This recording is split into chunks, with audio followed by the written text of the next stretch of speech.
Dalam nama Bapa dan Putra dan Roh Kudus. Amin. Allah Bapa yang Maha Kudus, terima kasih atas penyertaan dan berkat-Mu atas hidup kami masing-masing hingga pada saat ini. Dan malam ini kami semua hendak bersama-sama merenungkan firman-Mu. Bukalah hati kami dengan kuasa Roh Kudus-Mu supaya kami mampu untuk mengerti, untuk memahami apa yang Kau wahyukan kepada kami masing-masing melalui sabda yang akan kami renungkan pada malam ini. Berkat-Mu Engkau turunkan atas kami semua dalam nama Bapa dan Putra dan Roh Kudus. Amin. Baik, sekarang kita baca bersama teks yang akan kita renungkan. Silakan nanti Bapak Ibu bisa ikut membaca ayat per ayat. Saya awali dengan ayat 22. Sesudah itu, Yesus segera memerintahkan murid-muridnya naik ke perahu dan mendahuluinya ke seberang. Sementara itu, ia menyuruh orang banyak pulang. Dan setelah orang banyak itu disuruhnya pulang, Yesus naik ke atas bukit untuk berdoa seorang diri. Ketika hari sudah malam, ia sendirian di situ. Perahu murid-muridnya sudah beberapa mil jauhnya dari pantai dan diombang-ambingkan gelombang karena angin sakal. Kira-kira jam 3 malam, datanglah Yesus kepada mereka berjalan di atas air. Ketika murid-muridnya melihat dia berjalan di atas air, mereka terkejut dan berseru, "Itu hantu!" Lalu berteriak-teriak karena takut. Tetapi segera Yesus berkata kepada mereka, "Tenanglah, aku ini, jangan takut."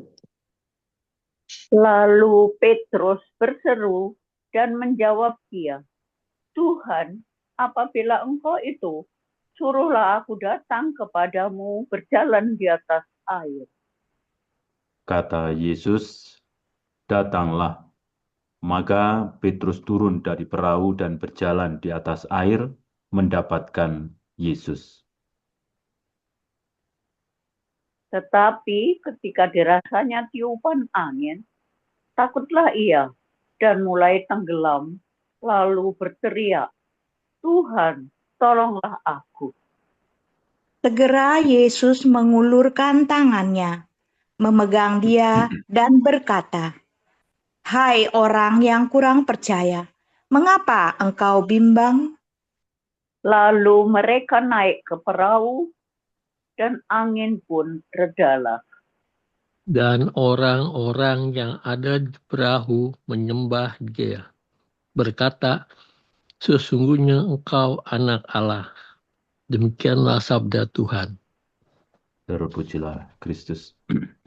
Baik, akan saya bacakan sekali lagi keseluruhan perikop ini sambil Bapak Ibu bisa mengikuti dan merenung-renungkannya.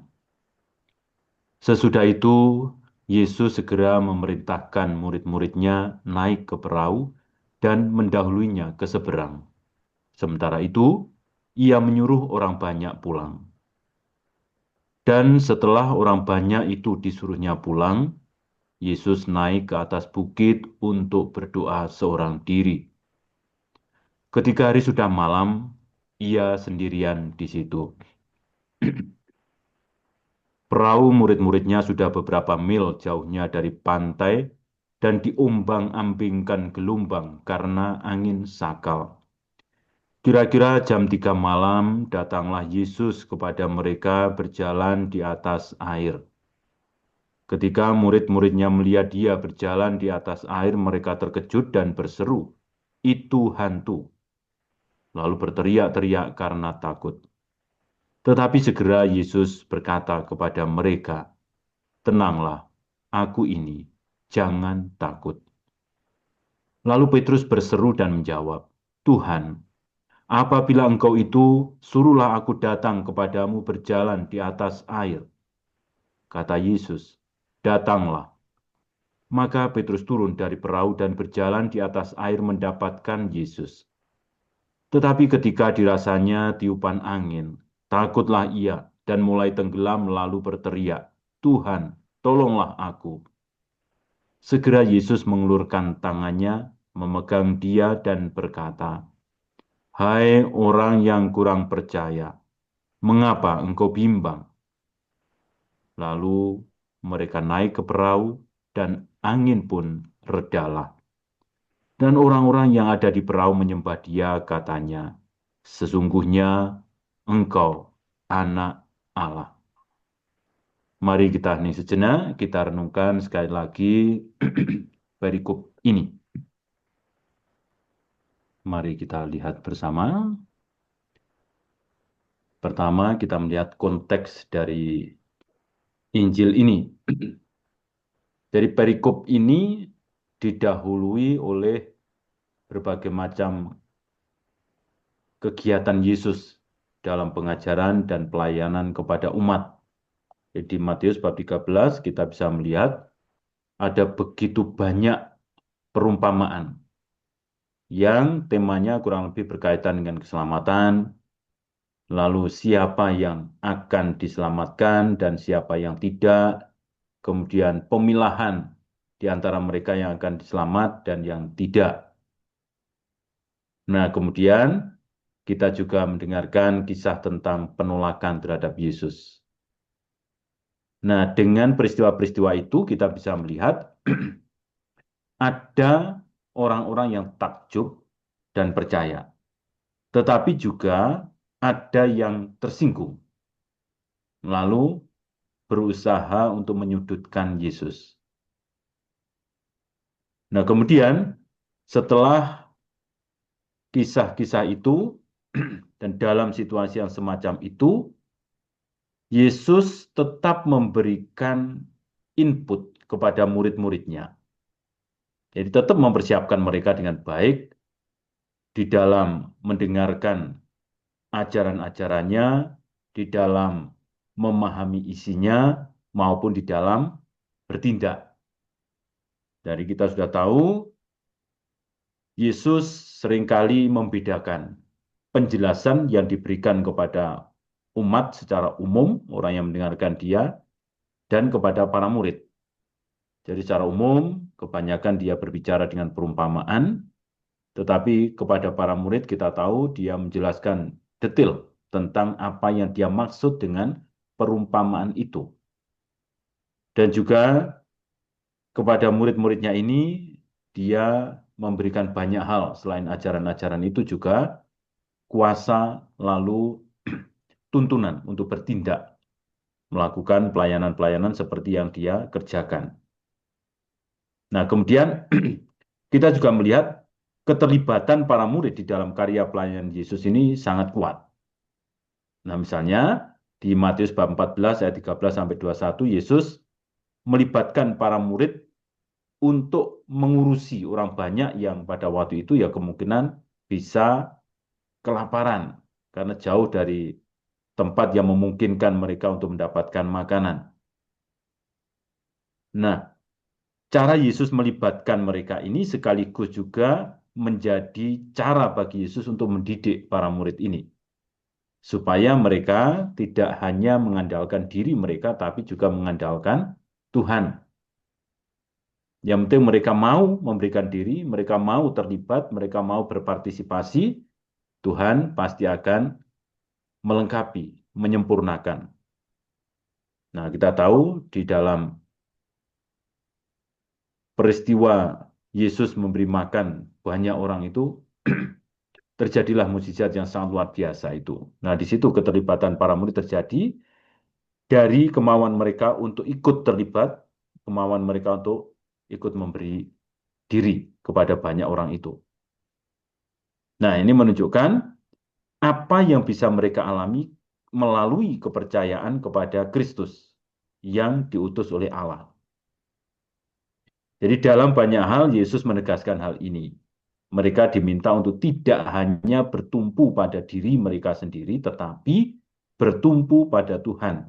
Mereka diminta untuk melihat lebih banyak apa yang dimaui oleh Tuhan, bukan apa yang mereka maui sendiri.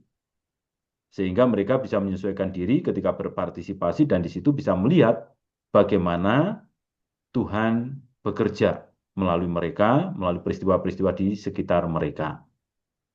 Nah, kemudian di dalam perikop yang sekarang mau kita lihat, kita disuguhi cerita tentang Yesus yang kepingin berdoa seorang diri, lalu berjalan di atas air, kemudian membuat Petrus berjalan di atas air, dan menolong Petrus ketika hampir tenggelam, lalu membawa ketenangan. Baik ketenangan alam, yaitu air yang semula bergejolak, lalu menjadi tenang, maupun ketenangan di dalam komunitas para murid yang ada di perahu. Mereka yang semula kalut, ketakutan, menjadi tenang karena Yesus ada bersama dengan mereka. Nah, saya kira rangkaian konteks cerita ini membuat kita bisa semakin paham kira-kira pesan yang mau disampaikan di dalam bab 14 ayat 22 sampai 33 ini apa saja. Mari kita lihat ayat per ayat. Ayat 22 dan 23 dikatakan, sesudah itu Yesus segera memerintahkan murid-muridnya naik ke perahu dan mendaluinya ke seberang. Sementara itu, ia menyuruh orang banyak pulang. Dan setelah orang banyak itu disuruhnya pulang, Yesus naik ke atas bukit untuk berdoa seorang diri. Ketika hari sudah malam, ia sendirian di situ. Nah, cerita ini memberikan gambaran kepada kita apa yang dikerjakan Yesus setelah sekian banyak orang mendengarkan dia, lalu setelah dia membuat mukjizat penggandaan roti, sekian banyak orang bisa makan. Kalau menurut cerita dari Injil Yohanes, paralel dari cerita di Matius ini, orang banyak pada waktu itu begitu melihat Yesus membuat mukjizat yang demikian luar biasa itu, mereka kepingin memaksa Yesus untuk menjadi raja. Nah, ini menjadi masalah bagi Yesus karena apa yang mereka kehendaki tidak selaras dengan apa yang dikehendaki oleh Bapa. Raja yang dimaksudkan oleh Bapa itu bukan raja politis, tapi orang-orang menganggap seperti itu. Sehingga Yesus mulai memberikan respon terhadap situasi itu. Jadi, situasi psikologis kebanyakan orang pada waktu itu yang melihat semua peristiwa itu, merasa kepingin memiliki seorang pemimpin seperti Yesus ini. Sehingga mereka mau menjadikan Yesus sebagai raja. Nah, situasi yang semacam ini rupanya juga dihindari oleh Yesus. Sehingga dia memisahkan diri dari orang banyak itu, yang sebelumnya dia berusaha untuk mengambil jarak untuk para murid dan orang banyak itu. Supaya apa? Para murid tidak hanyut di dalam situasi yang sedang berkembang. Pasti orang ketika dekat dengan sosok yang sangat luar biasa ini pasti senang. Dan ketika ada pendapat-pendapat seperti itu berkembang kepingin menjadikan Yesus sebagai raja, pasti mereka akan terpengaruh juga. Nah, sementara Yesus kan masih mempersiapkan para murid supaya bisa memahami lebih dalam lagi tentang siapa dirinya yang sesungguhnya. Dan posisi raja seperti apa yang semestinya dinyatakan kepada orang banyak. Jadi sepertinya ini yang mau disasar oleh Yesus, sehingga dia memisahkan para murid dari kerumunan banyak orang itu, dan kemudian juga berusaha untuk memberikan pemahaman kepada banyak orang itu supaya mereka pulang. Jadi tidak menjadikan dia sebagai raja, tapi mencoba meredam situasi keinginan itu. Nah, itu yang dikerjakan Yesus. Jadi dua ayat ini menunjukkan kepada kita adanya upaya Yesus untuk membawa orang-orang ini supaya berpikir lebih jernih, melakukan pembedaan-pembedaan atas situasi psikologis yang mereka alami. Keinginan-keinginan yang muncul ketika berhadapan dengan Yesus. Nah, Yesus membantu mereka untuk mengambil jarak supaya proses pemilahan-pemilahan itu bisa dikerjakan dengan baik. Dan mengambil jarak dengan memerintahkan murid-muridnya pergi. Jadi memisahkan para murid dari kerumunan banyak orang itu. Dan bahkan kalau dalam kata aslinya memerintahkan di situ agak sedikit memaksa. Jadi supaya para murid segera pergi. Supaya tidak berada di dalam kelompok orang-orang banyak itu. Dia pun juga tidak bersama dengan para murid ini. Karena mungkin yang dia inginkan dinyatakan di ayat 23 itu. Jadi para murid pergi dulu lalu dia menenangkan orang banyak itu. Setelah menenangkan orang banyak, menyuruh mereka pulang, baru dia pergi berdoa seorang diri. Tidak dikatakan di sini isi doa Yesus seperti apa, tetapi hanya dikatakan bahwa dia pergi ke atas bukit, lalu di situ sendirian, dan dia berdoa di sana. Suasana yang diungkapkan dalam teks aslinya ketika Yesus naik ke atas bukit ini ada nuansa seperti seorang yang sedang menghadap sesuatu yang lebih tinggi atau sedang mempersembahkan diri. Jadi gerakan naik ke atas menjadi simbol semacam itu. Ada nuansa seperti itu. Nah, ini menunjukkan bahwa Yesus dengan aktif mau kembali memasrahkan diri, kembali melakukan komunikasi yang lebih dekat dengan Bapa sambil mungkin juga menyatakan, ini loh reaksi dari sekian banyak orang ketika melihat apa yang dia kerjakan dan apa yang dia ajarkan. Nah, seolah-olah Yesus mau mempersembahkan semua apa yang dia kerjakan selama ini kepada Bapa, memberi laporan kepada Bapa, lalu di situ berkomunikasi, di situ semakin menjernihkan apa yang semestinya dikerjakan berikutnya. Jadi ada dialog komunikasi yang lebih intens dalam kesendirian itu. Nah, dari gerakan-gerakan ini kita bisa mengambil pelajaran, misalnya gerakan untuk mengambil jarak dari situasi kebatinan atau suasana psikologis yang mungkin mengikat euforia tertentu yang membuat kita merasa, wah sepertinya ini perlu untuk diperkuat, diamplifikasi, oh sepertinya ini perlu untuk ditindaklanjuti dengan menjadikan tokoh ini sebagai tokoh yang lebih memiliki peran penting, dan seterusnya.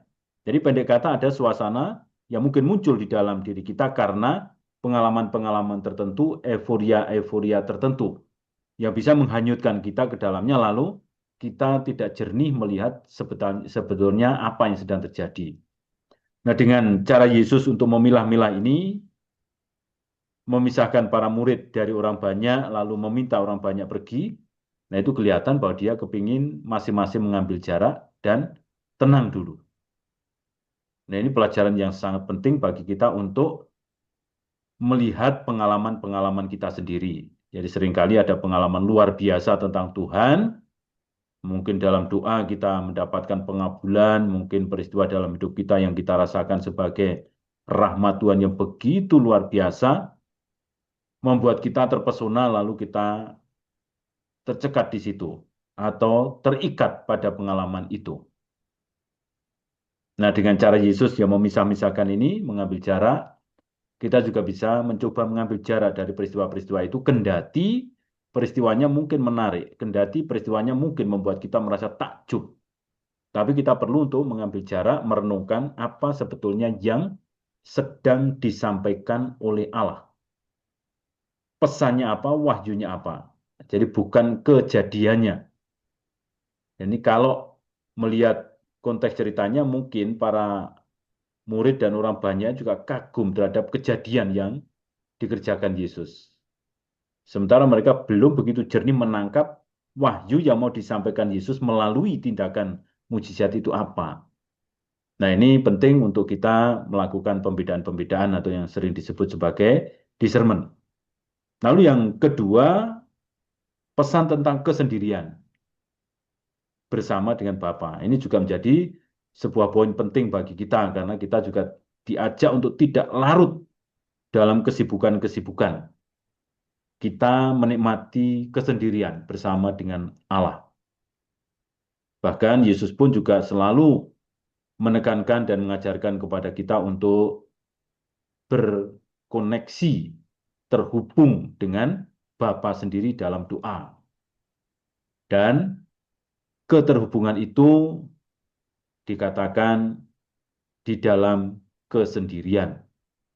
Nah, kita sering mendengar Yesus mengatakan itu. Kalau kamu berdoa, masuklah ke kamar, tutup pintu, dan seterusnya. Jadi, ajaran Yesus untuk berdoa seorang diri, hening di hadapan Tuhan, menjadi poin penting. Karena disitulah kita semakin memperkuat rasa rohani, rasa batin kita, supaya menjadi peka terhadap apa yang dinyatakan Allah kepada kita. Jadi dalam doa dengan cara ini, kita diajak untuk melatih diri di situ. Jadi semakin mempertajam rasa batin kita yang terhubung dengan Tuhan. Kemudian ayat 24. Dikatakan di ayat 24, perahu murid-muridnya sudah beberapa mil jauhnya dari pantai dan diombang-ambingkan gelombang karena angin sakal. Kira-kira jam 3 malam, datanglah Yesus kepada mereka berjalan di atas air. Nah, ini menunjukkan fenomena yang lain lagi. Memang yang terjadi adalah kejadian alam. Tetapi dari kejadian alam itu kita bisa memetik pelajaran, yaitu ketika terpisah dari Yesus yang bisa menjadi sebuah patokan, pegangan, pedoman, lalu terpisah dari daratan, tempat stabil yang juga bisa menjadi tempat untuk berpijak, orang bisa mengalami situasi yang mungkin digambarkan di situ terombang-ambing, tidak stabil. Jadi tanah atau daratan menjadi gambaran tempat yang stabil. Yesus sendiri juga menjadi gambaran dari patokan, pedoman yang bisa dijadikan sebagai penuntun untuk kehidupan kita. Nah, kalau terpisah dari kedua hal ini, yang terjadi mungkin kita akan kehilangan orientasi, kita bisa terombang-ambing. Jadi bisa jadi situasi para murid menjadi sebuah sarana untuk merenungkan situasi ini. Nah, oleh karena itu nanti kita diajak untuk kembali merenung yang kita pegang selama ini apa, yang kita pijak selama ini bagaimana. Apakah kita masih berpaut pada Tuhan atau tidak? Apakah kita masih berpijak pada iman kita atau tidak? Karena kalau tidak demikian, wah bisa masuk dalam sesuatu kondisi yang tidak stabil. Ini saya kira menarik karena saat ini mungkin juga menjadi sebuah perhatian banyak orang. 2 hari lalu saya membaca sebuah artikel psikologi di majalah Psikologi Today. Itu ada sebuah artikel yang ditulis oleh seorang psikolog yang memperlihatkan kepada kita gejala yang selama ini terjadi. Makin ke sini makin banyak anak-anak yang kehilangan pegangan karena kebebasan yang terus-menerus didengungkan dan sudah berkembang. Kebebasan itu pada akhirnya membawa relativitas. Norma-norma tidak lagi bisa dipegang erat dalam artian ada satu norma yang bisa dipegang bersama, tetapi masing-masing memiliki norma sendiri. Norma saya belum tentu diterima oleh norma orang lain. Sehingga masing-masing akhirnya hanya berkutat pada bagaimana membentuk norma personal. Sementara norma personal itu pun juga ternyata berkembang di dalam situasi-situasi tertentu. Sehingga saat ini mungkin punya keyakinan begini, itu yang dikerjakan. Besok berbeda lagi. Bahkan mungkin saling bertentangan satu dengan yang lain. Norma yang dulu berbeda dengan norma sekarang. Akhirnya orang menjadi bingung. Jadi dalam dirinya sendiri, orang menjadi bingung dan tidak tahu harus seperti apa. Sehingga mengatakan hidupnya kosong, tidak termotivasi lagi, tidak bersemangat untuk menjalani hidup. Karena ya itu tadi yang terjadi. Nah, itu yang diamati oleh para psikolog dari pasien-pasien yang datang ke mereka itu. Nah, dari situlah kemudian diusulkan kalau bisa coba memiliki satu norma yang bisa dipegang bersama. Nah, dengan kata-kata itu berarti membutuhkan orang lain untuk mendiskusikan sesuatu yang bisa dijadikan sebagai pedoman bersama. Jadi tidak hanya hukum di dalam masyarakat, tetapi juga nilai-nilai tertentu yang sifatnya personal. Nah, itu yang diusulkan oleh para psikolog itu supaya bisa menjadi semakin sehat dan tidak merasa diri kosong, tidak merasa sendiri, tidak merasa tidak bersemangat, tetapi bisa tetap termotivasi karena ada nilai yang mesti diperjuangkan, yaitu nilai bersama yang dijadikan sebagai patokan. Nah, ini saya kira gambaran perahu yang ada di ayat 24 mungkin juga sama seperti itu. Perahu menggambarkan sebuah komunitas, tempat hidup para murid. Juga seringkali ditafsirkan sebagai gereja, tempat para murid melakukan aktivitas rohaninya, menumbuh kembangkan iman kepada Kristus. Dan di situ kita bisa menemukan nilai-nilai iman. Di situ kita bisa menemukan arah tujuan kemana kita berproses. Sehingga kita tahu, oh saya melakukan A, B, C, D ini tujuannya untuk ke sana itu. Bersatu dengan Tuhan, menjadi sempurna seperti Bapa, menjadi kudus seperti Bapa. Jadi tujuan jauhnya tahu. Norma-normanya juga tahu seperti apa yang dikatakan Yesus. Sehingga dari tahap ke tahap kita memiliki pedoman, memiliki pegangan. Oh, saat ini saya berkembang dengan pedoman ini. Besok maju lagi. Level berikutnya begini, sesuai dengan arahan Kristus. Nah, dengan mengerjakan hal yang semacam itu, akhirnya kita terbantu untuk mengarahkan hidup dan tidak menjadi kosong. Nah, mungkin gambaran dari perahu yang kemudian terombang-ambing juga mirip semacam ini. Begitu nanti tidak stabil, goyah, kehilangan iman, tidak tahu arah, begitu ada situasi-situasi yang mengganggu, bingung karena tidak punya pegangan, tidak punya pedoman. Nah, ini situasi yang mengganggu di situ digambarkan sebagai angin sakal yang membentuk gelombang dan seterusnya itu. Nah, sementara para murid ini terus berusaha bergerak melawan arah angin itu. Jadi tantangan-tantangan yang ada di depan mereka dicoba untuk terus diterabas. Dan ini tentu menguras tenaga dan mungkin berasa sia-sia. Tetapi mereka tetap punya pegangan. Yaitu apa? Yesus memerintahkan mereka untuk pergi ke seberang. Itu yang mau mereka kerjakan. Ya, ada pedoman.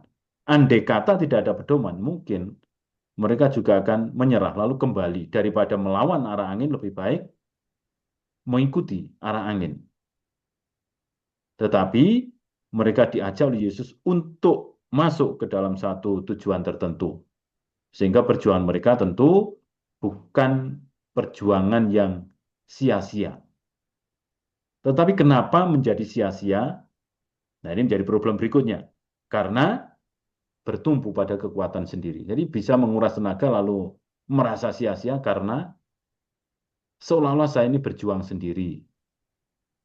Seolah-olah saya ini tidak ada yang menemani. Seolah-olah tidak ada kuasa yang lebih besar daripada saya yang bisa membantu menopang hidup saya. Sehingga hantaman kanan kiri dari ombak tekanan yang bertubi-tubi menjadi sesuatu yang menakutkan. Nah, tapi kita bisa melihat apa yang terjadi kemudian. Yesus datang di jam 3 malam berjalan di atas air. Ini adalah gambaran yang menarik lagi. Jam 3 malam dikatakan bagian malam yang paling gelap. Dan kalau Bapak Ibu mungkin memperhatikan jam-jam itu biasanya jam yang paling dingin dalam siklus satu hari itu. Itu pasti membuat kita merasa nggak nyaman, nggak enak. Sudah sangat dingin, sangat gelap, sangat sepi. Tapi justru di saat itulah ternyata Yesus datang kepada mereka. Jadi bagian yang paling gelap, yang mungkin membuat mereka sangat takut, yang mungkin membuat mereka sangat-sangat merasa lemah, merasa sia-sia, semuanya sudah habis, dikuras tenaganya untuk melawan arah angin itu, tiba-tiba datang Yesus. Ini simbol yang sangat menarik ini. Kuasa ilahi hadir ketika berada dalam puncak perjuangan, di dalam puncak kegelapan itu. Dan kehadiran Yesus dikatakan aktif. Dia tidak diundang, tetapi dia hadir, mendekat kepada mereka. Dan cara mendekatnya itu pun juga dengan cara yang adi manusiawi. Jadi tidak biasa, dia berjalan di atas air. Ini mau menunjukkan ada kualitas ilahi yang ditunjukkan, ada otoritas yang mengatasi kekuatan alam yang mau ditunjukkan. Bahwa ini loh, ada sesuatu yang lebih besar daripada kekuatan alam ini. Atau mungkin kalau kita refleksikan lebih jauh, bisa dikatakan, ini loh, ada kekuatan ilahi yang jauh lebih besar daripada permasalahan-permasalahan yang kita anggap paling berat di dalam hidup kita. Apapun itu. Jadi saat kita merasakan situasi yang paling berat, yang paling membuat kita terpukul, paling membuat kita merasa tersesak, hadirlah ini. Yesus di tengah-tengah kita. Ini saya kira peneguhan yang luar biasa. Nah, kalau di tradisi Jawa juga menarik, ini jam 3 itu kan juga sesuatu yang istimewa, puspotajem, yaitu saatnya yang ilahi datang untuk membawa berkat. Kemudian ayat 26. Ketika murid-muridnya melihat dia berjalan di atas air, mereka terkejut dan berseru, "Itu hantu!" Lalu berteriak-teriak karena takut. Tetapi segera Yesus berkata kepada mereka, "Tenanglah, aku ini, jangan takut." Nah, ini situasi yang mencekam tadi, kegelapan yang paling gelap, situasi yang paling dingin, yang paling menakutkan, ternyata membuat mereka juga tersentak ketika ada sesuatu yang tidak biasa yang mereka hadapi. Lalu mereka takut, mereka menganggap itu adalah hantu. Nah, ketakutan itu menunjukkan apa? Keterbatasan dalam situasi di luar batas kemampuan. Jadi karena tidak pernah melihat yang seperti itu dan merasa juga tidak mungkin ada yang seperti itu, tiba-tiba terjadi. Itu membuat takut. Jadi banyak juga pengalaman-pengalaman semacam ini yang menampilkan sesuatu, yaitu kuasa ilahi yang bekerja dalam diri dan hidup seseorang, yang hadirnya juga dirasa sebagai kehadiran yang sangat luar biasa, lalu membuat takut. Takutnya itu, kalau dirasa itu sudah mengenali, oh ini kuasa Tuhan, takutnya diliputi dengan ketakjuban. Jadi takut yang takjub, merasa bahwa ada kuasa Tuhan yang melingkupi kita, sementara kita ini sebetulnya kecil, tidak bisa melakukan apa-apa. Nah, ada yang semacam itu. Tetapi bagi para murid yang di sini adalah dia tidak mengenali yang hadir itu Yesus, yang hadir itu keilahian. Makanya mereka menjadi takut, bukan takjub, tetapi takut karena jangan-jangan itu hantu. Sesuatu yang jahat, sesuatu yang bisa jadi menyerang mereka. Nah, kalau kita perhatikan juga dalam perjalanan hidup rohani, rasa takut semacam ini juga seringkali mendahului pemahaman dan wahyu. Jadi banyak pengalaman-pengalaman luar biasa yang muncul karena pengalaman akan Allah, lalu disertai dengan rasa takut. Tetapi kalau dari Allah dikatakan takutnya beda. Takut tapi tenang. Takut tapi damai. Sementara kalau itu tentang si jahat, biasanya rasa takutnya disertai dengan rasa kemerungsung yang nggak nyaman. Takut yang tidak damai. Takut yang tidak tenang. Nah, dan semacam itu. Jadi itu hanya salah satu patokan untuk membeda-bedakan, oh ini dari mana, dari Tuhan atau dari si jahat. Jadi ada rasa yang semacam itu. Lalu meskipun telah menyaksikan mujizat-mujizat dan kuasa Yesus sebelumnya, ternyata para murid masih kesulitan untuk memahami otoritas Yesus sepenuhnya. Sehingga mereka nggak bisa langsung mengenali. Dia tahu Yesus memerintahkan mereka pergi, mereka tahu bahwa Yesus ada di tanah yang sebelumnya itu seorang diri. Mereka mungkin tidak menyangka bahwa Yesus bisa melakukan ini, menyusul mereka dengan cara berjalan di atas air. Walaupun mereka sudah melihat banyak mukjizat yang dikerjakan Yesus, banyak kuasa yang ditunjukkan Yesus. Nah, dari sini kita juga bisa melihat pertentangan antara kepercayaan terhadap yang ilahi dan kepercayaan kepada yang bukan ilahi. Jadi pasti mereka juga sudah mendengar tentang adanya roh-roh jahat, tentang roh-roh yang mungkin mengganggu dan seterusnya. Itu menjadi kepercayaan umum di mana-mana ada. Sehingga seringkali daripada mempercayai yang seperti itu, orang diarahkan untuk mencari Tuhan.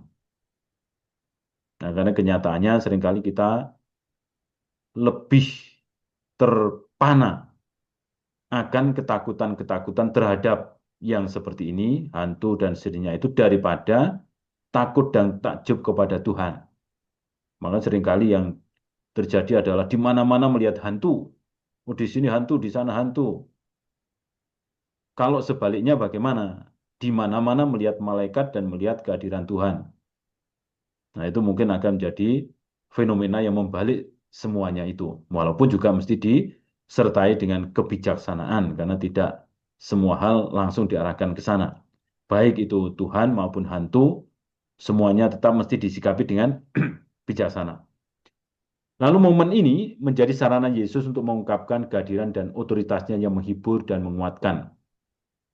Jadi jelas konteksnya, yaitu pada saat para murid menghadapi kegelapan yang paling gelap, situasi yang paling menakutkan, yang membuat mereka merasa tidak mampu mengerjakan apa-apa. Tiba-tiba Yesus hadir. Nah, ini tentu sebuah penghiburan yang sangat luar biasa. Dan ini yang seringkali juga mesti kita perhatikan. Jangan-jangan ketika kita dalam situasi paling rendah dalam hidup kita, sebetulnya Tuhan hadir. Hanya apakah kita mengenali kehadiran itu atau enggak. Atau kita merasa kehadiran itu sebagai sesuatu yang menakutkan. Seperti hantu ini. Nah, ini mesti digali lebih jauh kalau ada yang seperti itu. Lalu Yesus memberikan respon terhadap ketakutan para murid. Responnya dengan mengatakan apa? Tenanglah, aku ini jangan takut. Nah, ini memang menjadi salah satu ciri. Kalau kehadiran yang luar biasa itu berasal dari Allah, maka cirinya adalah ketenangan dan damai. Jadi dia meminta para murid untuk tenang dan tidak takut, supaya mereka tetap percaya akan hadirat dan kuasa Allah yang selalu hadir di dalam segala situasi hidup. Bahkan di dalam situasi yang mencekam karena ombak yang dahsyat dan angin sakal yang begitu kuat. Lalu Yesus sendiri hadir dengan mengatakan aku ini atau ego eimi. Ini seperti menegaskan identitas. Akulah ini. Jadi dia tahu para murid mungkin sedang kalut, tapi dia menegaskan lagi, ini aku. Lalu ketakutan para murid kontras dengan kedamaian dan kepastian yang dibawa oleh Yesus. Ini menggambarkan kekuatan transformasi iman dan kepercayaan kepadanya. Dari kalut, begitu Yesus hadir, menjadi tenang. Dari bingung, lalu pada akhirnya menjadi damai. Nah, ini menjadi transformasi dan kepercayaan kepada Kristus. Ya apa-apa, nggak usah panas sudah sekarang. Om, Itu kan cuma bentar. tinggal tanda tanya, tanya jawab kan. Kayaknya enak sih. Bentar ya, di mute dulu. Udah ada. Baik. Sekarang ayat 28. Lalu Petrus berseru dan menjawab dia, Tuhan, apabila engkau itu, suruhlah aku datang kepadamu berjalan di atas air. Nah, kita tahu Petrus ini sifatnya sangat reaktif.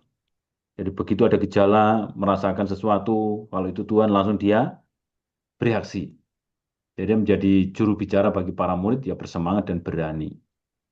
Nah, ketika dia mengatakan, Tuhan, apabila Engkau itu suruh aku datang kepadamu berjalan di atas air. Nah, di situ ada kata apabila. Yaitu yang menjadikan kata-kata ini dilihat sebagai sebuah pertimbangan atau Petrus sebetulnya sedang meyakinkan dirinya maupun situasi itu, apakah betul ini Tuhan yang datang atau bukan. Jadi ada campuran iman dan keraguan. Dan ini selalu berulang di dalam kehidupan dan pelayanannya. Nah, saya kira kita pun juga sering demikian. Ketika sedikit mendengarkan, oh ini sebenarnya dari Tuhan. Lalu kita mulai menimbang-nimbang, benar nggak ini dari Tuhan? Atau ini sebetulnya bukan dari Tuhan, dan seterusnya.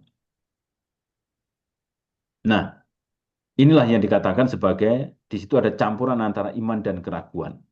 Lalu dengan sebutan Tuhan, sebenarnya di situ ada pengakuan akan otoritas keilahian Yesus.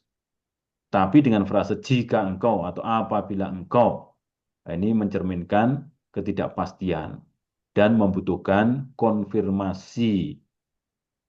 Nah, itu yang dikehendaki oleh Petrus dalam keraguan itu, dia kepingin mendapatkan konfirmasi atau afirmasi. Dan yang dia minta adalah, suruhlah aku datang kepadamu dengan berjalan di atas air. Nah, ini kalau memang itu Tuhan, dia yakin pasti bisa berjalan di atas air. Tuhan punya kuasa, dia mau mengubah semuanya itu terjadi. Nah, ini kelihatannya ada sesuatu yang mustahil, tetapi bagi Petrus, kalau memang benar yang ada itu adalah Yesus, maka pasti bisa terjadi. Dan tindakan ini bisa menjadi sebuah tindakan untuk mengafirmasi keilahian yang hadir. Dan bisa menjadi sebuah kekuatan untuk mengatasi kekacauan dan ketakutan. Nah, itu yang diminta oleh si Petrus ini. Sesuatu yang sangat luar biasa yang dia minta. Dan ternyata Yesus jawabannya apa? Datanglah. Maka Petrus turun dari perahu dan berjalan di atas air mendapatkan Yesus. Yesus ternyata mendengarkan apa yang diminta oleh Petrus. Ya sudah, kamu datang saja. Artinya kamu pasti bisa juga berjalan di atas air. Karena memang ini aku yang datang. Kamu nggak usah takut. Nah, itulah yang dikerjakan Yesus. Artinya di situ Yesus sungguh-sungguh mau meneguhkan iman Petrus. Memang betul ini aku yang datang ya. Sekarang kamu datang saja ke sini berjalan di atas air. Berani nggak? Nah, itu sekarang Petrus yang mendapatkan tantangan itu. Melangkah dengan iman, meninggalkan keamanan perahu, dan berjalan di atas air yang sedang bergelombang. Nah, itu pasti sesuatu yang ngeri-ngeri sedap juga. Tetapi itulah tantangan yang diberikan kepada Kristus. Ini juga menjadi demonstrasi otoritas Yesus atas alam dan kemampuannya untuk memberdayakan para pengikutnya untuk melakukan hal yang mustahil ketika mereka percaya kepadanya. Nah, ini yang kemudian juga terjadi dalam seluruh kehidupan para murid. Jadi setelah turun Roh Kudus atas mereka, para murid lalu berubah menjadi pribadi yang baru. Dan akhirnya juga melakukan banyak hal yang istimewa. Jadi selama bersama dengan Yesus, mereka sudah dilatih untuk mengerjakan itu. Setelah Yesus naik ke surga, lalu Roh Kudus diturunkan kepada mereka secara khusus, mereka akhirnya bisa melakukan banyak hal itu. Karena apa? Mereka sudah percaya, dan kepercayaan mereka sudah kuat. Jadi selama berada bersama dengan Yesus, ya seperti ini yang dilatihkan. Lalu Petrus turun dari perahu. Ini menunjukkan apa? Kesediaannya mempercayai Yesus dan mengambil langkah iman. Dia sendiri yang meminta. Tuhan, kalau engkau mau, suruhlah saya untuk berjalan di atas air. Ya sudah, berjalanlah. Dan kata-kata semacam ini juga kita dengarkan dari orang-orang yang meminta kesembuhan dari Yesus misalnya. Kalau engkau mau, jadilah aku tahir. Kalau engkau mau, jadikanlah supaya aku bisa berjalan. Jadi bertumpu pada kekuatan Yesus, bertumpu pada kemauan Yesus untuk menjadikan yang tidak mungkin menjadi mungkin. Nah, itu sebuah langkah iman yang sangat luar biasa. Lalu juga gerakan Petrus ini adalah perpindahan dari rasa aman kolektif di dalam perahu itu bersama dengan para murid menuju ke iman individu. Nah, saya kira ini juga menjadi sebuah hal yang menarik bagi kita karena kita mendapatkan warisan iman, informasi tentang iman dari komunitas gereja. Lalu kita hidupi secara bersama-sama, dan di situ tidak hanya soal kebersamaan pada akhirnya, tetapi dibatinkan menjadi milik personal. Jadi iman yang diwariskan di dalam komunitas akhirnya kita terima sebagai iman personal. Dan sebagai iman personal ini, iman itu kita jadikan sebagai tumpuan untuk menumbuh kembangkan hidup rohani kita. Lalu pada saatnya nanti juga bergantian. Iman personal yang sudah kita hidupi bisa kita sumbangkan di dalam kehidupan komuniter, kolektif dalam gereja untuk memperkuat iman bersama.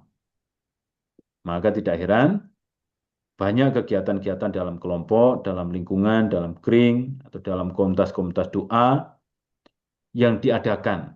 Fungsinya untuk ini. Jadi yang secara individu sudah ditumbuh kembangkan, dihidupi, diayati, lalu dibagikan di dalam komunitas. Saling menguatkan. Nah, ini menjadi dinamika yang menarik antara iman kolektif dan iman individu. Kemudian Petrus yang turun dari perahu juga menyoroti pentingnya tetap berjalan menuju dan fokus kepada Yesus. Karena nanti kita tahu ketika hilang fokus, pasti juga merasakan sesuatu yang berbeda. Nah, itulah yang dialami oleh Petrus. Di ayat 30 ini ceritanya. Tetapi ketika dirasanya tiupan angin, takutlah ia dan mulai tenggelam lalu berteriak, Tuhan, tolonglah aku. Nah, kalau tadi sudah diajak untuk berjalan, ayo datang ke sini. Fokuslah ke sini. Setelah dia fokus, dia bisa. Tetapi begitu dia fokusnya berubah, terdistraksi oleh tiupan angin, lalu muncul rasa takut, dia mulai kebingungan. Dan dalam kebingungan itu mulai tenggelam lagi. Nah, ini seringkali juga terjadi dalam pertumbuhan iman kita. Ketika kita sudah memiliki kemauan untuk beriman kepada Kristus, selalu mendapatkan banyak sekali peneguhan di dalam pertumbuhan hidup rohani kita, tiba-tiba ada kejadian-kejadian tertentu yang menghantam kita. Nah, dari situ kita mendengarkan kanan kiri, mulai ragu, mulai goyah, mulai takut, sehingga kita merasa mulai tenggelam.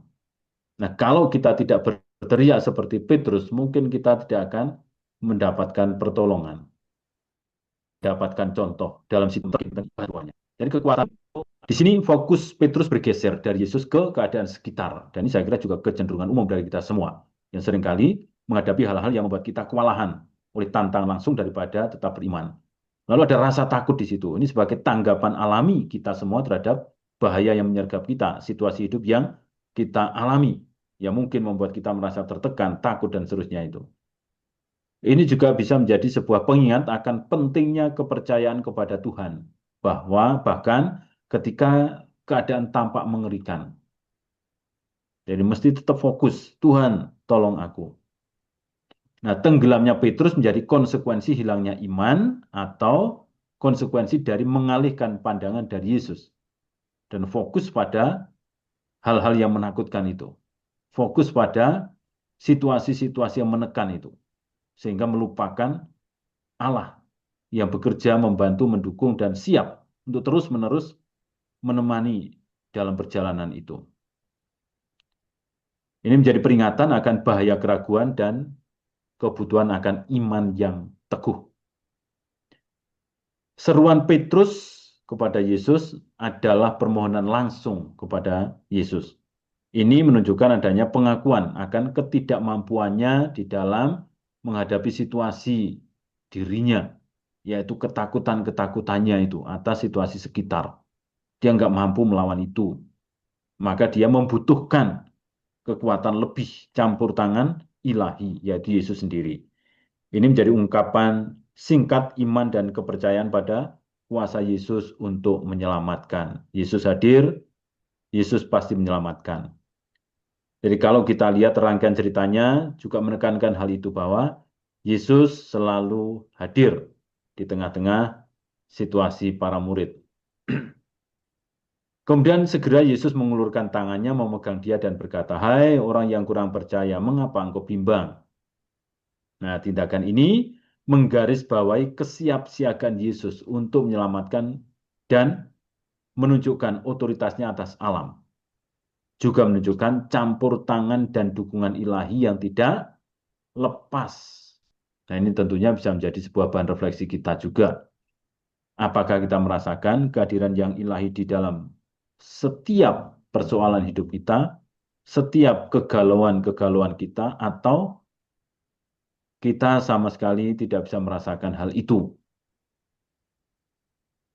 Nah, di sini kita diingatkan untuk percaya bahwa Tuhan selalu hadir, menopang, ada, dan siap untuk membantu dan menolong kita. Lalu Yesus mengatakan, "Hai kamu yang kurang percaya." Ini teguran keras tapi sekaligus juga pengajaran supaya apa? Petrus dan teman-temannya tetap bisa bertumbuh dalam iman. Jadi kalau kamu tidak beriman maka gampang goyah. Tapi kalau teguh dalam iman maka kamu akan tetap di dalam jalanmu menuju kepada Tuhan.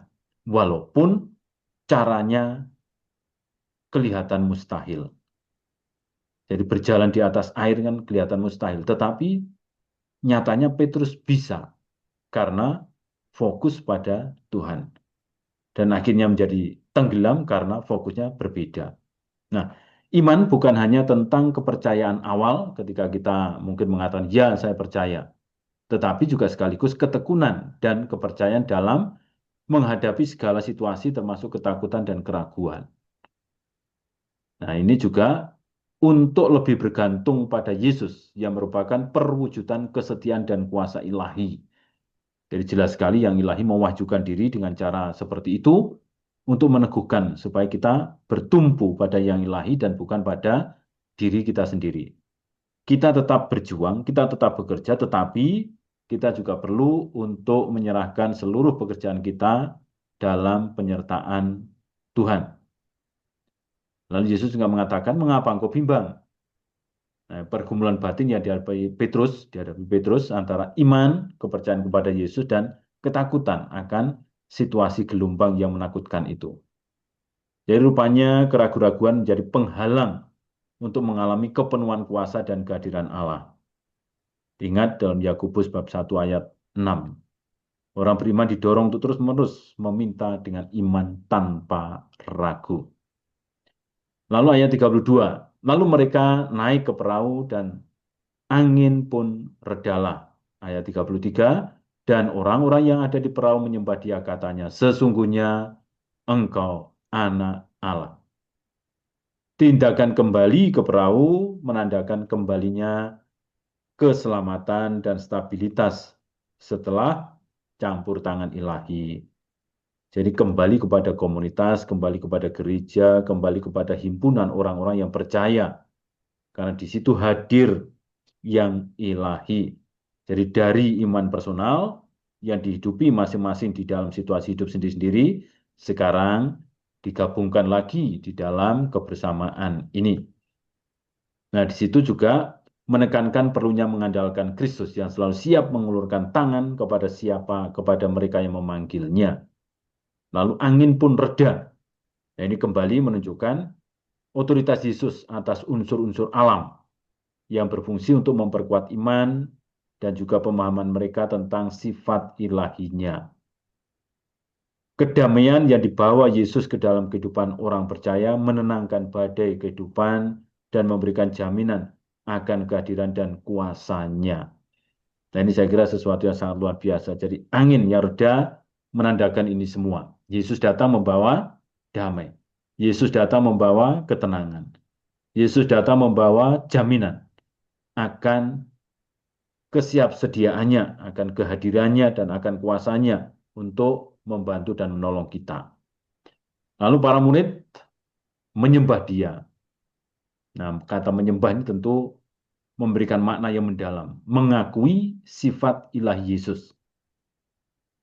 Dan sekaligus juga menandai perkembangan penting dalam perjalanan iman mereka.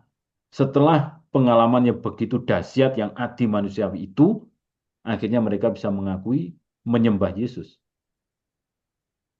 Mereka melihat Yesus bukan hanya sekedar seorang guru, tetapi juga Tuhan yang menampakkan keilahiannya.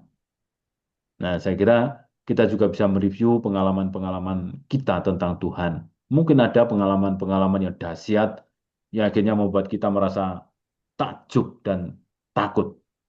Tuhan bisa bekerja seperti begini di dalam hidup saya. Nah, itu pasti membuat orang semakin takzim untuk menyembah Dia. Tapi mungkin juga kita tidak mengalami peristiwa-peristiwa yang luar biasa yang manusiawi. Tetapi itu juga tidak menjadi halangan bagi kita untuk tetap mengakui Allah dan menyembah Dia. Tetap menempatkan Yesus di dalam posisinya sebagai Tuhan dan beriman kepadanya dan kuat serta menyembahnya. Lalu para murid mengatakan, Engkau anak Allah. Nah, ini menunjukkan pemenuhan atas nubuat-nubuat yang ada dalam perjanjian lama, salah satunya dalam Mazmur itu. Sang Mesias akan diurapi sebagai anak Allah. Pemahaman dan kepercayaan semakin tumbuh di antara para murid mengenai sifat dan misi sejati Yesus. Jadi mengakui bahwa, oh ternyata memang betul, Engkau adalah anak Allah. Itu kurang lebih Bapak Ibu yang bisa saya sampaikan untuk renungan kita mendalami teks ini. Silakan kalau mungkin ada yang mau sharing, mau memperdalam, bertanya, monggo. Silakan Pak Albert. Selamat malam, Romo. Ya. Izin bertanya ini, apakah kisah di mana Yesus datang pada murid-muridnya di perahu dan pada malam hari itu, atau kata menjelang subuh kali ya, jam 3 itu, apakah itu adalah juga suatu momen di mana jam-jam kritis atau waktu kritis orang itu terlena dan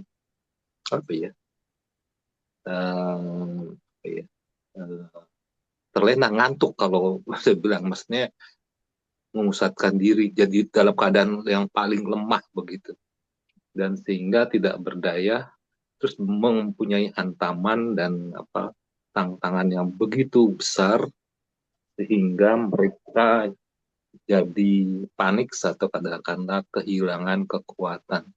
Nah, apakah ini juga suatu sifat kemanusiaan atau bagaimana ya, Rom? Maksudnya kalau di sini kan kelihatannya imannya lemah gitu, tapi saya melihatnya juga ketika orang dalam kondisi situasional, karena saya melihat apakah alam yang di luar itu, dunia yang katakanlah tidak baik-baik juga, itu apakah juga suatu kondisi sulit yang bukan mereka ciptakan begitu kan, Rom?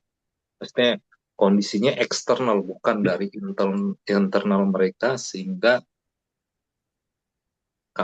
mereka hampir kehilangan kepercayaan dan sebagainya. Bisa nggak mau terangkan lebih lanjut tentang kondisi, karena saya melihatnya dari segi eksternal kayaknya yang begitu dahsyat, mencekam gitu kan, sehingga mereka ya katanya karena terlalu lemah lah. Terus apakah ini ada, saya nggak lihat ya, apakah ini ada kekuatan jahat atau kekuatan gimana, karena kadang-kadang saya mendengar bahwa laut itu kan katanya suka digambarkan sebagai kuasa kegelapan. Ini yang pertanyaan kedua. Boleh nggak Romo ini bercerita sedikit, karena saya sering mendengar penjelasan bahwa laut atau air itu, danau itu dianggap sebagai kekuatan dari si jahat. Terima kasih Romo. Jadi ada dua pertanyaan. Ya, terima kasih Pak. Ya betul, memang di sini gambarannya adalah situasi eksternal yang akhirnya mengganggu batin para murid. Dan kalau kita perhatikan situasi eksternalnya juga sifatnya gradual, mulai dari yang tidak ada apa-apa, lalu mulai ada gelombang, mulai ada angin, sampai pada akhirnya puncak yang paling dahsyat di jam itu. Maka digambarkan sebagai situasi eksternal yang memang kelam, jadi gelapnya itu paling gelap di jam itu, lalu kekuatan anginnya dahsyat juga di jam itu, gelombang yang dahsyat, paling dahsyat juga di jam itu. Nah itu mungkin intensitas situasi eksternal yang menekan mereka sudah sangat tinggi, pada posisi yang sudah maksimal. Nah itu kan bisa membahayakan situasi batin orang kalau tidak tahan. Nah, titik krusialnya di situ. Nah, justru di titik krusial yang bisa membuat orang beralih situasi batin yang mungkin semakin tertekan lalu berpindah keyakinan misalnya atau berpindah haluan misalnya, tiba-tiba di situ hadir Kristus ini. Jadi ada peneguhan di saat-saat yang kritis itu. Nah, situasi ini mungkin tidak umum karena ya belum tentu terjadi di fase itu. Bisa jadi orang mengalami di fase awal tiba-tiba sudah ada penghiburan. Atau di fase yang sudah melewati masa krisis itu baru dirasakan kehadiran peneguhan dari Tuhan. Bisa jadi. Nah ini menggambarkan kalau dalam konteks ini kehadiran Tuhan yang siap sedia untuk menolong. Dan pertolongannya tepat di titik krusial. Ketika hantaman eksternal itu bisa membuat orang berpindah haluan. Nah tentu ini tidak hanya sekedar soal ancaman laut, ancaman alam, tetapi juga situasi sekitar kita. Misalnya perkembangan sosial politik di sekitar kita semakin lama juga semakin menekan kita misalnya. Nah nanti pada fase tertentu kita merasa, oh apakah iya saya sebagai orang Katolik itu tetap seperti ini? Apakah iya saya sebagai orang yang percaya Kristus harus tetap kekeh percaya kepada Kristus dalam situasi-situasi seperti ini? Misalnya ketika ditolak, lalu orang-orang yang tidak suka dengan kita dan seterusnya. Itu pasti akan membawa pengaruh tertentu. Kalau intensitasnya itu semakin kuat, mungkin orang yang nggak tahan bisa berubah haluan. Jadi situasi eksternal bisa mempengaruhi situasi internal kita dan keputusannya tentu ada pada kita. Itu. Lalu yang kedua, apakah ini dari si jahat? Kalau di konteks ini tadi tidak ada kisah bahwa itu terjadi karena si jahat, tetapi murni karena perkembangan situasi eksternal yang ya alamiah. Karena memang arah mereka bergerak ini menentang jalur angin. Itu beberapa peneliti melihat ya memang kalau dari sana ke tempat yang dituju itu memang bertentangan kalau malam.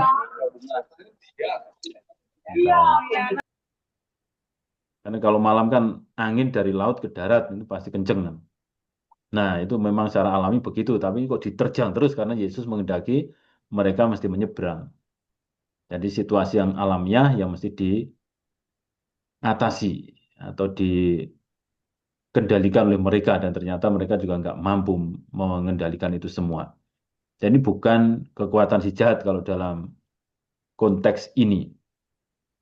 Tapi bisa juga ditafsirkan sebagai bisa jadi suatu saat ada sesuatu yang muncul karena si jahat. Misalnya kisah tentang Ayub itu. Nah, itu kan juga sangat dahsyat kan. Tiba-tiba perubahan hidup yang sangat luar biasa membuat dia terpukul. Karena ulah siapa? Ya si jahat yang minta izin Tuhan untuk mencobai. Nah ini bisa jadi seperti itu. Itu Pak. Bagaimana dipahami Pak? Pahami, Romo. Satu lagi, Romo. Kalau saya Silakan. lihat ketika kepanikan dan harapan begitu tipis, inisiatif itu datang dari Tuhan Yesus ya, Romo. Maksudnya yang datang itu Tuhan gitu, bukannya peristiwa yang pernah dikatakan di tempat yang lain, mereka membangunkan Yesus, kamu kenapa tidur gitu kan? Kalau yang di sini Yesus yang datang, Aktif boleh ya, Yesusnya aktif. dielaborasikan dengan dua hal. Yang satu lagi kan Yesus tuh bangun bangun bangun bangun gitu kan, kita udah mau tenggelam, masa kamu nggak perhatian gitu kan. Ini adakah makna yang berbeda dengan yang satunya lagi, kisah yang satu di mana dianggap Yesus itu kurang kurang concern gitu. Kalau yang ini kan Yesus tuh mengambil alih. Nah, Aktif. dalam kehidupan kita itu bagaimana? Apakah gereja juga sebagai suatu kawanan domba ini? Kadang-kadang saya ngelihat nih Romo, kayak Yesus mesti turun tangan kayak waktu zaman Maria Margaret Alacoque itu, Yesus menunjukkan ini hati kudus Yesus gitu kan. Yang terakhir mungkin Santa Faustina, Rahimanilah. Apakah dengan kondisi seperti itu saya bisa mengatakan Yesus ketika datang dalam tanda kutip quote-unquote enggak dibangunkan oleh kita, tapi dia datang itu berarti umat atau gerejanya itu dalam kondisi begitu parah ya. Maksud saya behind the stories. Boleh nggak Pas memberikan elaborasi untuk ini? Terima kasih, Rom. Ya, baik. Kalau kita melihat dalam perkembangan sejarah gereja dan juga dalam perkembangan hidup rohani, memang dilihat pertama-tama begini. Allah itu selalu ada, hadir, dan menyertai. Dia pasti siap untuk membantu kita. Hanya dia juga kepingin kita sendiri juga aktif untuk mengerjakan sesuatu. Nah, karena ingin supaya kita aktif mengerjakan sesuatu, maka kelihatannya dia seperti tidur. Padahal tetap ada bersama kan, dalam satu perahu, ada, hadir. Kenapa dia kok tidak bertindak? Karena kepingin supaya manusianya tidak terus-menerus menggantungkan pada Tuhan dalam artian tidak mau berusaha apapun. Yang penting Tuhan bekerja, Tuhan bekerja, Tuhan bekerja. Ada sesuatu yang aktif yang mesti dikerjakan oleh manusianya sendiri untuk menumbuh kembangkan hidup rohaninya. Tapi Tuhannya tetap ada. Sampai pada akhirnya nanti kesadaran akan kehadiran Tuhan itu menjadi semakin kuat, lalu menjadi semakin tajam menyadari bahwa oh ternyata Tuhan itu sebetulnya tidak tidur, tetapi tetap menjagai kita dan aktif di dalam hidup kita. Hanya kesadaran kita yang seringkali tidak fokus kepada Dia, tapi fokus pada masalah-masalah, fokus pada persoalan-persoalan, sehingga Dianya sendiri dilupakan. Itu sama seperti juga kalau kita melihat dalam perkembangan hidup rohani, ada sisi interior dan eksterior kita yang sama-sama mesti diperhatikan.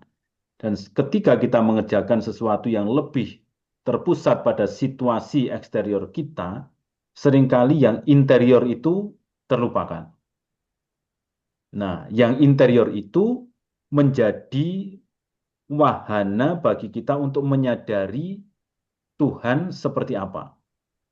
Tuhan bergerak bagaimana, dan Tuhan hadir dalam hidup kita itu dalam bentuk-bentuk atau dalam sarana-sarana atau dalam jalan-jalan cara-cara seperti apa.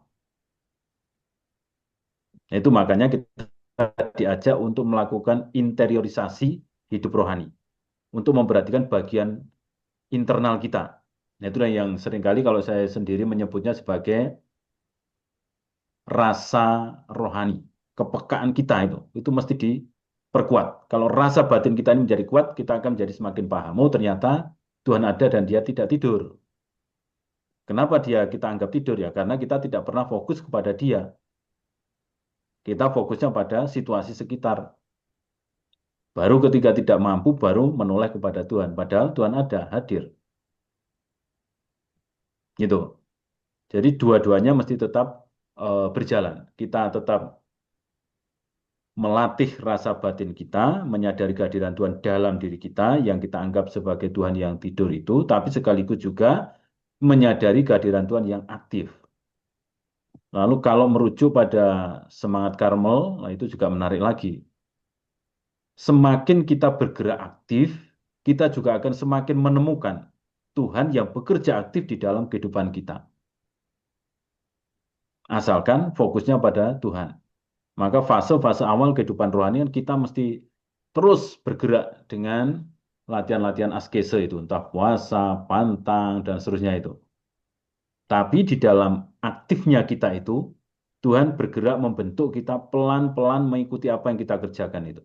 Sampai pada akhirnya, bukan kita yang bekerja, tetapi Tuhan sendiri yang bekerja mengubah kita menuju kepada keilahian itu. Nah, dari situ kita bisa melihat, oh ternyata dulu kita menganggap Tuhan itu tidak ada ya karena kita sendiri nggak mau menyadari itu. Begitu kita menyadari ternyata kita tahu oh, Tuhan ada. Dan semakin kita sadar Tuhan ada ternyata kita menjadi semakin tahu yang bekerja dalam hidup saya ini lebih dominan Tuhannya daripada saya. Lalu pada akhirnya nanti begitu itu satu, kita yang bekerja selaras dengan kerja Tuhan, dengan kehendak Tuhan. Nah kurang lebih semacam itu, Pak. Terima kasih Romo. Sama-sama. Saya mau jawab pertanyaan, tapi simpel aja Romo. Ini boleh dijawab, boleh enggak? Saya Ya. kadang-kadang jadi suka bertanya-tanya Romo. Kayaknya Tuhan Yesus sayang banget sama kita orang Katolik gitu. Waktu kita tuh kayak didatangi dengan Tuhan Yesus melalui hati kudus Yesus, hatinya yang maha rahim. Saya kadang-kadang suka bandingin, kadang-kadang Yesus itu kayaknya sayang banget sama orang Katolik. Saya nggak pernah dengar di gereja yang lain itu katanya Yesus itu seperti kapal yang itu yang mau karam seperti ini, Yesus yang aktif datang gitu loh. Maksudnya memang dia pasti namanya wahyu pribadi, tapi kayaknya pesannya bilang, oh ya kamu mesti sebarkan seluruh dunia, aku hatinya maha kudus, aku punya kerahiman ilahi. Tapi saya nggak pernah dengar dengan orang-orang Kristen seperti itu. Atau memang mereka nggak pernah mempunyai seperti itu ya Romo? Mohon maaf, tapi ini nggak usah dijawab kali karena ini bukan konteksnya. Cuman saya kadang-kadang saya melihat kayaknya betapa sayangnya Tuhan Yesus itu pada gereja Katolik, tanda kutip, gereja yang diwariskannya itu kepada Petrus, Paus, dan sebagainya itu. Tapi kok saya pikir, kenapa ya mereka nggak pernah ditolong lah. Gitu. Mungkin saya terlalu pribadi kali ini. Gimana komen? Singkat aja nih. Mohon maaf. Ya, kalau menurut saya itu mungkin berbeda cara untuk menanggapi bagaimana Tuhan bekerja. Sehingga pada akhirnya juga pengenalan akan Tuhan, pewahyuan Tuhan juga berbeda. Tapi saya yakin Tuhan tetap bekerja untuk memperhatikan dan menyelamatkan umatnya. Tapi karena tradisinya berbeda, maka caranya juga berbeda. Nah, kalau kita mungkin juga bisa mengelaborasi ini. Kata-kata Tuhan beserta kita atau Tuhan sertamu. Tuhan menyertai kita, kalau dalam pewahyuan awal kan Immanuel. Itu dalam bentuk apa? Kalau dalam gereja Katolik yang paling gampang dijadikan sebagai bahan refleksi adalah perayaan Ekaristi. Dari awal sampai akhirnya kita melihat itu. Bentuk penyertaan Tuhan ya seperti itu. Itu menjadi fotokopi dari seluruh perjuangan hidup kita. Jadi dari awal sampai akhir, Tuhan tetap menyertai seluruh hidup kita. Gitu. Terima kasih Romo. Sama-sama, Pak. Mohon maaf, rada keluar. Terima kasih. Kemudian dari Pak Yusuf Halim, ini mengkonfirmasi rupanya ini. Dari sebagian bacaan ini, bisakah saya artikan juga dalam kehidupan ini, perahu adalah gereja atau persekutuan murid-murid, atau kita semua yang sedang menyeberang ke dalam kehidupan. Laut sama dengan dunia yang penuh ketidakpastian dan perlawanan. Badai atau angin bertentangan sama dengan ujian dan serangan rohani yang bisa mengguncang iman kita dalam kehidupan kita. Yesus selalu hadir dan bekerja di dalam perahu, karena itu gereja tidak ditinggalkannya dan itu tidak akan tenggelam. Dengan demikian simbol perahu dalam Matius 14 ini bukan hanya tentang keselamatan di laut, tetapi tentang kepastian iman. Kristus selalu menyertai gereja kita, apalagi ketika badai datang pada kita. Ya, memang seperti itu. Jadi seperti tadi yang sudah juga saya jelaskan, kurang lebih semacam itu. Dan gereja kita juga sudah berumur sekian lama ini. Dan sepanjang itu pun juga kekuatan yang mau menghantam, menghancurkan juga banyak. Tapi toh gereja tetap ada di dalam arah yang semakin hari semakin kuat menuju kepada Tuhan. Kemudian dari Yunita Kosase, izin bertanya, puasa total secara Katolik seperti apa? Puasa total ya dimaksud puasa total apa? Kalau kita dalam gereja Katolik puasa ya seperti yang dikerjakan setiap kali masa Prapaskah atau Advent itu ya makan satu kali dalam satu hari. Itu yang puasa dalam gereja kita. Tapi kemudian aturan-aturannya menjadi semakin diperlunak. Bukan makan satu kali sehari, tapi makan kenyang satu kali dalam sehari. Jadi yang lain-lain masih bisa makan, tapi nggak perlu kenyang. Jadi macam-macam sebenarnya puasa itu. Dari dalam tradisi gereja Katolik juga dihidupi banyak sekali jenis puasa. Jadi kurang lebih itu yang sampai sekarang masih dihidupi, yaitu makan cukup sekali dalam satu hari. Ini fungsinya apa? Ya supaya kita tetap menghormati fisik kita yang membutuhkan asupan makanan. Jadi jangan sampai kita menyiksa tubuh. Dulu dalam sejarah hidup rohani juga ada jenis-jenis askese yang malah menyiksa tubuh. Tidak makan, tidak minum, lalu masih memukuli tubuh dengan berbagai macam sarana-sarana untuk itu. Nah itu yang kemudian disadari oleh gereja ini nggak pas karena tidak menghormati tubuh sebagai ciptaan.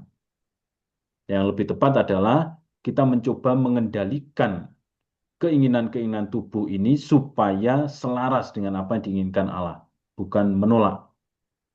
Yang dulu background-nya adalah mengatakan tubuh itu penjara jiwa, makanya harus disiksa dengan cara macam-macam, termasuk puasa. Nah, itu kan nggak pas. Padahal ya Tuhan memberikan kepada kita tubuh semacam ini sebagai sarana untuk hidup kita. Nah sekarang tinggal diarahkan tubuh kita mau digunakan untuk kepentingan yang selaras dengan Tuhan. Itu arahnya ke sana. Jadi bukan soal tidak makan, tidak minumnya, juga bukan soal menyiksa tubuhnya, tetapi soal mengendalikan keinginan-keinginan tubuh supaya selaras dengan keinginan Tuhan.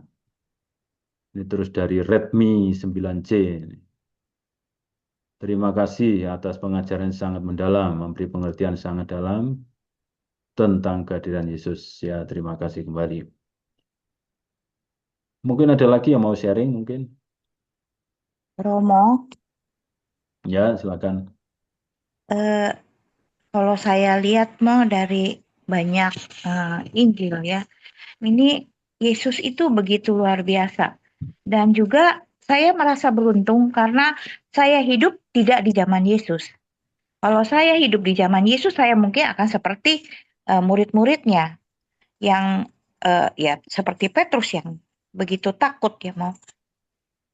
Tapi saya melihat sekarang ini merasa beruntung karena saya bisa melihat kasih Tuhan di dalam perjalanan hidup seperti yang Romo tadi katakan.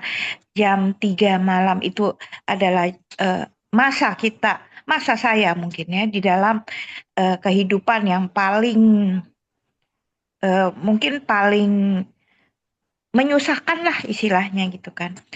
Tapi selalu pada akhirnya ketika merefleksikan bisa mampu melihat dia tidak pernah meninggalkan. Kasihnya itu luar biasa. Ya mau. Tapi saya hanya mau bertanya di ini mau. Dalam perjuangan hidup kita, walaupun memang percaya dan selalu berpegang pada tangannya, dikala kita berada di dalam ombak, dalam badai kehidupanmu, kan Yesus bilang, hai orang kurang percaya, mengapa engkau bimbang? Itu kan seperti kehidupan. Pasti ada saat merasa kehidupan begitu ya kayaknya seperti seolah bertanya, Tuhan kamu di mana gitu. Nah, apakah boleh saya mengartikan ini dengan kembali kepada Dia dengan kita kan harus berdamai ya supaya mempunyai relasi yang baik. Apakah saya boleh mengartikan ini kembalilah kepadanya dengan mengambil sakramen tobat untuk kembali menjalin relasi yang baik sehingga rahmatnya boleh kembali mengalir dan penyertaannya pun boleh semakin terus-menerus dirasakan gitu, Mo. Ya, ya bisa seperti itu. Jadi teguran Yesus kepada Simon Petrus tadi itu bukan penolakan terhadap Petrus. Hanya sebuah teguran atau mengingatkan. Kamu kok bimbang toh? Ayo sini. Kan akhirnya yang ditarik oleh Yesus untuk bisa naik lagi dan akhirnya mereka masuk ke perahu. Seandainya itu dikatakan sebagai penolakan, mungkin ya Petrus dibiarkan. Salahmu sendiri, kamu nggak mau beriman, sana tenggelam aja sana. Kan nggak begitu. Nah, tetap ditarik ke atas. Ya, artinya itulah gerakan Tuhan untuk menolong. Kita mungkin berdosa, mungkin bersalah, tetapi Tuhan masih tetap mengulurkan tangan untuk membantu kita. Dan sebelum mengulurkan tangan, mungkin dia menegur. Nah, tegurannya ini kan macam-macam. Nah, itu yang kita nggak tahu tegurannya bentuknya apa. Mungkin situasi hidup kita yang kok nggak nyaman, nggak enak. Lalu kita merasa, oh sebenarnya ini teguran dari Tuhan. Lalu kita mulai mendengarkan itu dan mengambil urulan tangan Tuhan. Oh ternyata ini ditegur supaya saya kembali. Nah, akhirnya kita bisa melakukan ritual untuk kembali dengan pengakuan dosa, dengan mungkin mengikuti perayaan Ekaristi, mungkin dengan melakukan tindakan-tindakan silih dan seterusnya itu. Nah, itu yang disebutkan Pak Albert tadi itu. Tuhan selalu mencintai kita. Ya kita salah mungkin, kita nggak beriman mungkin, tapi dia hanya menegur aja. Kamu kok bimbang tuh, kamu kok ragu tuh, ayo sini lagi. Kan cuma gitu aja. Itu. Oke, mau makasih, mau jelas banget. Iya. Satu lagi boleh, Mo? Ya, ya silakan, Pak. Saya tuh tertarik dengan kalimat kayak waktu Petrus tuh menawar gitu, Pak. Kalau engkau Tuhan, biarkan aku jalan. Itu apa nggak semacam apa ya? Kayak ujian gitu kan. Kayak orang nggak percaya, apa ya kasarnya? Apa ya? Ini aku, tapi terus kalau emang kamu gitu kan, itu kalau di dalam konteks seperti itu, apakah kita meragukan kealahan atau apa ya? Maksudnya ketika Tuhan udah jawab, terus dia menantang lagi. Apa yang menjawab lagi? Kalau memang kamu Tuhan, suruh aku datang gitu kan. Apakah ini suatu tindakan yang buruk atau memang boleh? Maksudnya kok menantang kayak semacam buktiin gitu kan. Kalau memang kamu Tuhan, biar aku datang gitu. Kayak nggak sopan dan apa ya, kayak kata orang tuh apa istilahnya. Ya begitulah. Maksud saya kayak mempertanyakan Tuhan gitu kan. Gimana ya? Kayak kalimatnya rada-rada aneh juga gitu kan. Bukannya ya Tuhan datang ke perahuku, tapi justru menantang Tuhan kalau memang engkau itu biarkan aku datang gitu kan. Kayak apa ya? Gimana nih Rom untuk kalimat seperti ini, apakah biasa atau gimana? Ya, kalau dalam refleksi saya ini seperti discernment dari si Petrus ini. Kan yang lain-lain cuma mengatakan, wah itu hantu. Tapi kemudian ada yang mengatakan, itu kan Tuhan. Jadi mana nih yang benar ini? Ini sosok hantu atau sosok Yesus?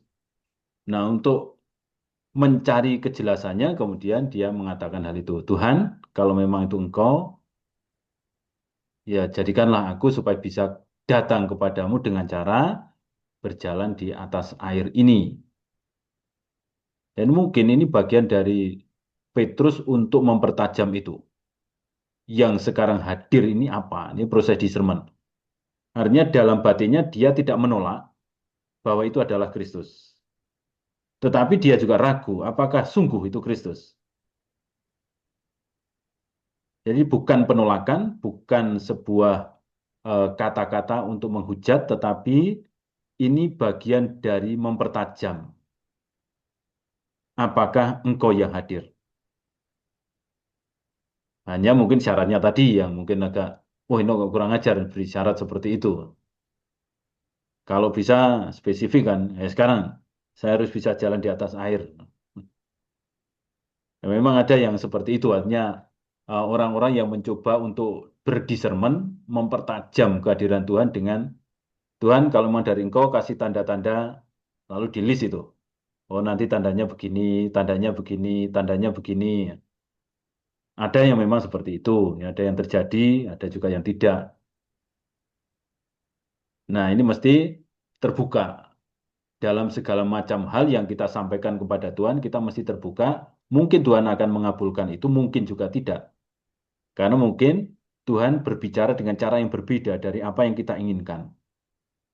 Nah, kalau Petrus ini kan kebetulan aja pas Tuhan mau menghendaki apa yang diinginkan oleh Petrus itu terjadi. Ya sudah, sekarang kamu jalan, jalan. Nah, itu dalam hidup kita juga sama. Kadang-kadang kita ya, semacam transaksi juga. Nah, kalau transaksi kan berbeda lagi itu. Nilainya bukan soal discernment, membedakan apakah dari Tuhan atau bukan, tapi nilainya adalah saya memberi, maka saya harus menerima. Ini loh Tuhan, saya sudah memberi begini, maka kamu harus memberikan kepada saya seperti ini. Itu jadi konteks yang dikerjakan Petrus mempertajam, memperjelas apakah betul Yesus atau bukan. Itu, Pak. Jadi bukan satu hujatan ya, kayak Bukan. orang jahat yang disalibkan. Kalau memang kau, kan ahli Taurat mengatakan kalau memang kau Tuhan turun gitu kan. Terus yang kejahatan sebelah kanan itu bilang kalau kamu Tuhan bebaskan kita. Tapi ini bukan seperti itu konteksnya. Sama-sama Bukan. aja kau. Jadi kalau menurut saya bobot nilainya berbeda. Kalau yang ini lebih ke mempertajam. Saya merasakan ini Tuhan, tapi kok kelihatannya hantu, ya, tinggal dibolak-balik. Nah, kalau yang itu tadi, yang orang Farisi ya memang menghujat. Dan dia tujuannya bukan untuk mempercayai, tapi hanya untuk mengolok-olok. Kalau yang Petrus ini bukan. Tujuannya tetap mau percaya, tapi hanya memastikan. Kok yang saya tangkap ini samar-samar ya? Kan nanti dalam hidup rohani juga sama. Ada begitu banyak pewahyuan yang diberikan kepada kita, sepertinya berasal dari Tuhan, tetapi masih samar. Lalu kita mencoba mempertajam lagi. Ini benar nggak dari Tuhan? Nah, ingat lagi kata-kata Maria itu ketika mendapatkan kabar dari malaikat Gabriel. Kamu nanti akan melahirkan seorang anak. Lalu dia ngomong, loh, saya kan belum bersuami. Bagaimana saya bisa mempunyai anak ketika saya tidak bersuami? Kan dia mau mempertegas itu kan. Jadi bukan menolak itu dan bukan mengejek pewahyuan itu, tapi hanya kepingin tahu caranya untuk sampai kepada tujuan Tuhan itu apa. Gitu. Terima kasih, Mo. Sudah. Sama-sama. Baik, sekarang mari kita hening sejenak sambil mendengarkan lagu. Mari sekarang kita panjatkan doa-doa kita kepada Tuhan. Allah Bapa yang Maha Kudus, terima kasih Engkau memberikan pewahyuan yang begitu kuat kepada kami, bahwa Engkau mencintai kami, Engkau hadir selalu di dalam kehidupan kami, dan siap sedia untuk membantu dan menolong kami. Oleh karena itu, bukalah hati kami supaya kami semakin mampu untuk mengenali kehadiran-Mu dan semakin mampu untuk mengikuti apa yang sedang Kau kerjakan di dalam kehidupan kami, sehingga pelan-pelan kami bisa sampai kepadamu di dalam segala kebaikan-kebaikan-Mu. Kiranya Engkau senantiasa yang menuntun dan senantiasa menyertai kami.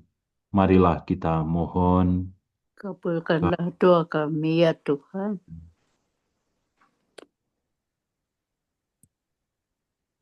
Tuhan Yesus, ajarilah kami penuh dengan iman, harapan, dan kasih kepadamu.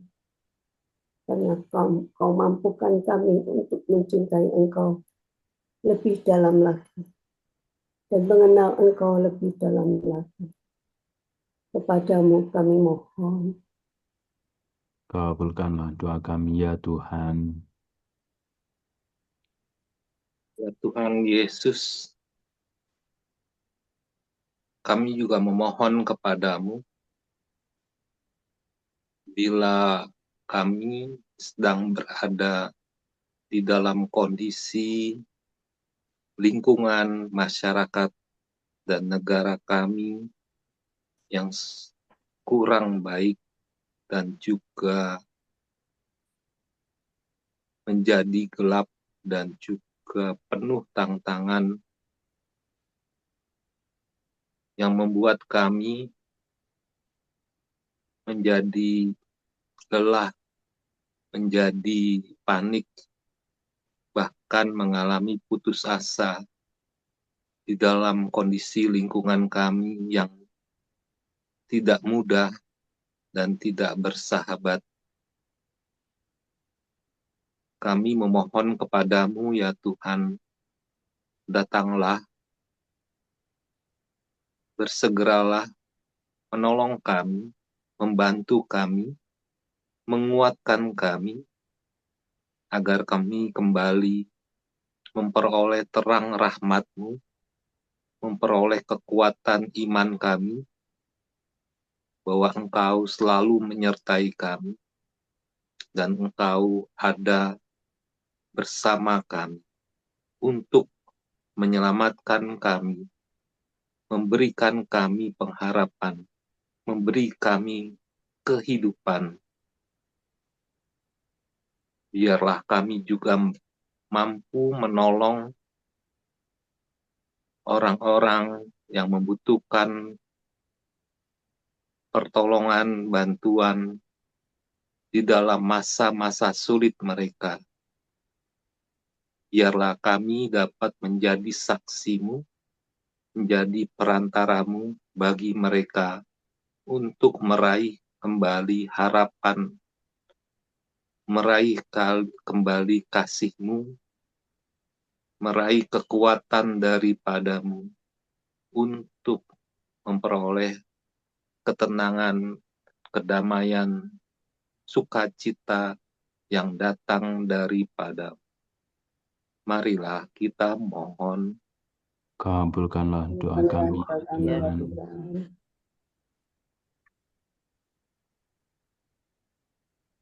Mari kita satukan doa-doa kita dengan doa yang diajarkan oleh Kristus sendiri kepada kita. Bapa kami yang ada di surga, dimuliakanlah nama-Mu, datanglah kerajaan-Mu, jadilah kehendak-Mu di atas bumi seperti di dalam surga. Berilah kami rezeki pada hari ini, dan ampunilah kesalahan kami, seperti kami pun mengampuni yang bersalah kepada kami, dan janganlah masukkan kami ke dalam pencobaan, tetapi bebaskanlah kami dari yang jahat. Ya Tuhan, Engkau telah senantiasa memberikan kepada kami wahyu dan kata-kata yang boleh senantiasa bergema di dalam hati kami.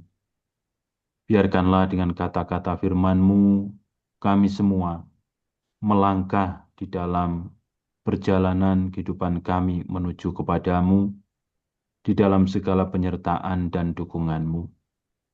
Kiranya Engkau juga memberkati kami semua di dalam istirahat kami malam ini, supaya kami semua bisa beristirahat dengan baik, dalam ketenangan, dalam kedamaian, sehingga besok pagi kami bisa bangun kembali di dalam keadaan yang segar, yang lebih bersemangat untuk terus-menerus mengabdikan hidup kami kepada-Mu. Kiranya rahmat dan berkat-Mu Engkau turunkan atas kami masing-masing, dalam nama Bapa dan Putra dan Roh Kudus. Amin.